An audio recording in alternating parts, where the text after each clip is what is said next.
വയസ്സു 12 ആയിട്ടുള്ളൂവെങ്കിലും സൂര്യകിരൺ ഒരു മാതൃകയാണ്. ഉപയോഗശൂന്യമായ വസ്തുക്കൾ കൊണ്ട് ഈ കൊച്ചുമിടുക്കൻ നിർമ്മിക്കാത്തതായി ഒന്നുമില്ല എന്ന് തന്നെ പറയാം. ചെണ്ട, ചർക്ക, വീട്, ആന, മൈക്ക്, സ്റ്റെതസ്കോപ്പ്, കൊക്ക്, ബസ് തുടങ്ങി സൂര്യകിരൺ നിർമ്മിക്കുന്ന വസ്തുക്കളുടെ നിര നീണ്ടുപോവുകയാണ്.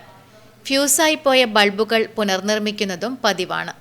പ്ലാസ്റ്റിക് വസ്തുക്കളും കാർഡ്ബോർഡുകളും പെയിന്റിന്റെ ബക്കറ്റുകളുമൊക്കെ ഉപയോഗിച്ചാണ് നിർമ്മാണം.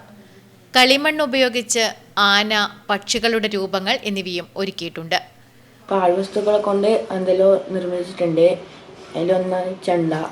ഈ പഴയ പെയിന്റിന്റെ കളയുന്ന പാട്ടേനെ കൊണ്ട് ഇതാക്കിയതാണ്. പിന്നെ അതുപോലെ തന്നെ ഈ മൈക്ക് ബൾബ്, LED ബൾബും പൈപ്പും ഈ ഹോൾഡറിൻ്റെ അറ്റത്തിൻ്റെ ഒരു സംഭവം. അതുപോലെ സ്റ്റെതസ്കോപ്പ് അങ്ങനെ എന്തെല്ലാം ആക്കിയിട്ടുണ്ട്.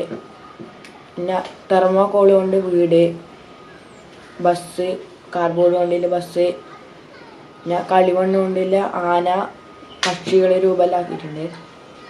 പിന്നെ ഇത് ചെറിയ ചക്കയാണ്. ഇത് മറ്റേ ജനലിന് ഗ്ലാസ് അടിക്കുന്ന സാധനമാണ്. പിന്നെ ബൾബ്, ട്യൂബ്, ഫ്യൂസായതെല്ലാം നേരെയാക്കിയിട്ട് കത്തിക്കുന്ന രീതിയിലായിട്ടുണ്ട്. വൈദ്യുതി ഉപയോഗം കുറയ്ക്കുന്നതിന് ഗോഡൌൺ വയറിംഗ് മാതൃക നിർമ്മിച്ച് പ്രവൃത്തി പരിചയമേളയിൽ A ഗ്രേഡ് നേടിയിരുന്നു. 4ാം ക്ലാസ്സിൽ പഠിക്കുമ്പോഴാണ് ഒഴിവു സമയം പ്രയോജനപ്പെടുത്തി പാഴ്വസ്തുക്കൾ ഉപയോഗിച്ചുള്ള നിർമ്മാണത്തിലേക്ക് സൂര്യകിരൺ കടക്കുന്നത്.